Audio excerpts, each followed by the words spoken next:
Happy Women's Day to all the ladies out there and this is Shriya माने। और आज के इस वीडियो में हम जानेंगे कि what is the concept and how this international women's day originate हुआ है as a concept, as well as national women's day हमारे इंडिया में कैसे मनाया जाता है और क्यों। So without wasting any time let's get started to the video. International women's day across the globe हर कंट्री में मनाया जाता है and it's aim is to create awareness about women's rights, फिर उनके ऊपर होने वाला जो वायलेंस है उसको रोकने के लिए, as well as the abuse and further give them at par opportunities to compete with the men. तो यूनाइटेड नेशंस ने सबसे पहले जो ऑफिशियली रिकग्नाइज करके इंटरनेशनल वुमेंस डे सेलिब्रेट करना शुरू किया वो था इन 1977।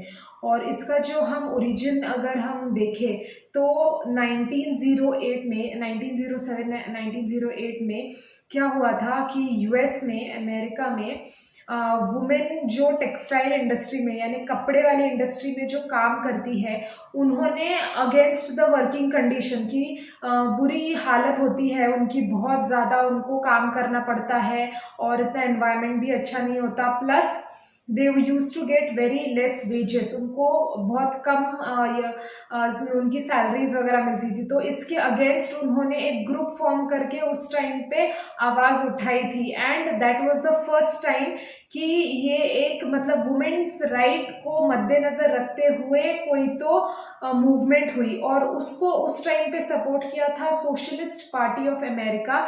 और इसलिए फिर उनके यहाँ पे वो 1908-09 से वो सेलिब्रेट करना चालू हुआ।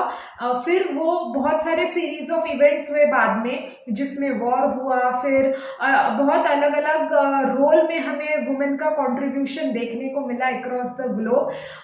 फिर ये ऐसे स्प्रेड होते होते यूरोप, यूके, इन सब देशों में भी उनके नेशनल लेवल पे वुमेन्स का एक जो वॉइस है वो रिकग्नाइज किया जाने लगा। देन 1917 में हमें पता है रशियन रेवोल्यूशन का टाइम फेस चल रहा था और उस टाइम पे ब्रेड एंड पीस कैंपेन में वुमेन ने बहुत एक्टिव इन्वॉल्वमेंट दिखा के एंटी स्लेवरी और अलग अलग मूवमेंट से मतलब ये अपने जो पॉइंट्स है वो सबके सामने उस टाइम पे तो जो जार गवर्नमेंट थी उनके टाइम पे रखे। और वो जो डे था वो था 8 मार्च, जिस टाइम पे ये वुमेन्स ने ये वुमेन ने ये सब कंट्रीब्यूशन सामने रखी। And also this was the time 8 मार्च ही, क्यों? बिकॉज रशिया में first time in the world उनको वुमेन को एक सफरेज मिला। सफरेज यानी पॉलिटिकल उनका जो राइट टू वोट है वो उनको मिला। इसलिए आज हम 8 मार्च को इंटरनेशनल वुमेन्स डे के तौर पे देखते हैं। और अगर हम देखें तो न्यूजीलैंड जो एक फ्री रिपब्लिक कंट्री जब बनिया, वो न्यूजीलैंड पहली ऐसी कंट्री थी जो कि फ्री और रिपब्लिक कंट्री थी, completely govern by the people, जिन्होंने ऑफिशियली ये इंटरनेशनल वुमेन्स डे को रिकॉग्नाइज किया और उसको मनाना स्टार्ट किया। So this was all about international women's day. और अभी हम देखते हैं नेशनल वुमेन्स डे जो इंडिया में सेलिब्रेट करते हैं। तो एज वी नो 13 फरवरी जो है, 13 फरवरी 1879 को हमारे श्री सरोजनी नायडू जी, इनका बर्थ एनिवर्सरी के रूप में हम देखते हैं। And she was from Hyderabad और उनके इमेंस कंट्रीब्यूशन है all during the phase of independence. तो इसके लिए हम इंडिया में 13 फरवरी को नेशनल वुमेन्स डे ऑब्जर्व करते हैं। तो एक छोटी सी झलक डालते हैं उनके कॉन्ट्रीब्यूशंस पे। सरोजिनी नायडू जी एक ऐसी वेल एजुकेटेड वुमेन थी एंड उन्होंने सिर्फ वो एकेडमिक्स में ही नहीं आगे थे बट इवन पॉलिटिकल करियर में भी वो आगे थी। she is also known as the Nightingale of India, यानी भारत की कोकिला। ये उनको पदवी दी थी महात्मा गांधी जी ने। ऑल्सो वो पहली भारतीय औरत थी इंडियन नेशनल कांग्रेस की जो प्रेसिडेंट बनी थी वो।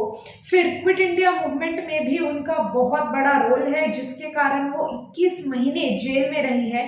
We also know about the salt movement, उन्होंने धरासन से लीड किया था।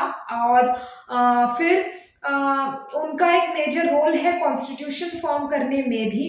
Plus she is also the first female governor of India, जो कि उत्तर प्रदेश की थी। तो ये सब था नेशनल वुमेन्स डे, जो हम इंडिया में 13 फरवरी को सेलिब्रेट करते हैं।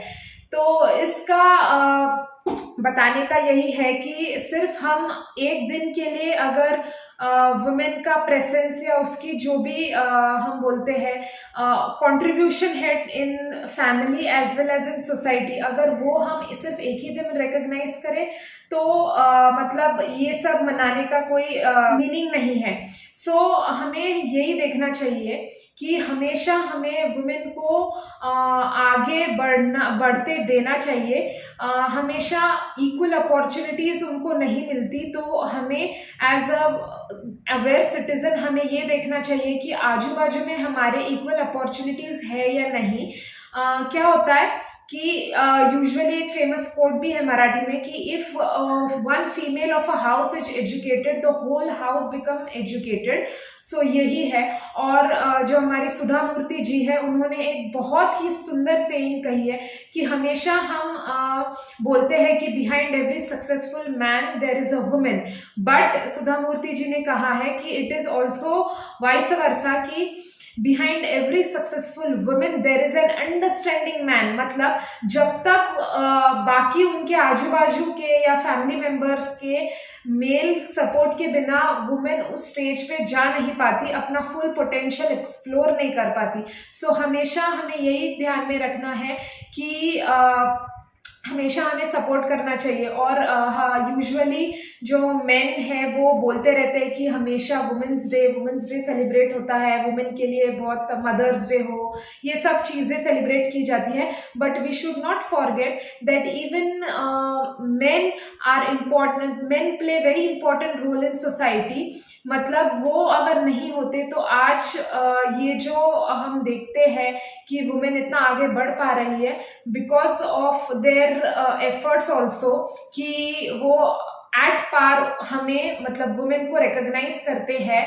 एंड इसलिए भी उनका थैंक्स हमें कहना चाहिए। प्लस इस माध्यम से मैं एज अ यूट्यूबर ये अनाउंस करना चाहती हूँ कि हर हफ्ते to memorize those brave women who have contributed to the society in immense way and created great impact for betterment of women as well as all other sections of the society। तो उनके लिए, उनको याद करने के लिए हर week मैं एक वुमेन को सामने लाऊंगी, उनकी स्टोरी, उनकी जो भी उनका जर्नी है वो सामने लाऊंगी। और हमेशा ही हम ऐसे वुमेन को याद रखें, ऐसे ही मैं यहाँ पे कोशिश करूंगी। So thanks for watching guys and do subscribe my channel if you like the video and stay tuned for further more stories and exciting content. Thanks a lot. This is Shriya Mane.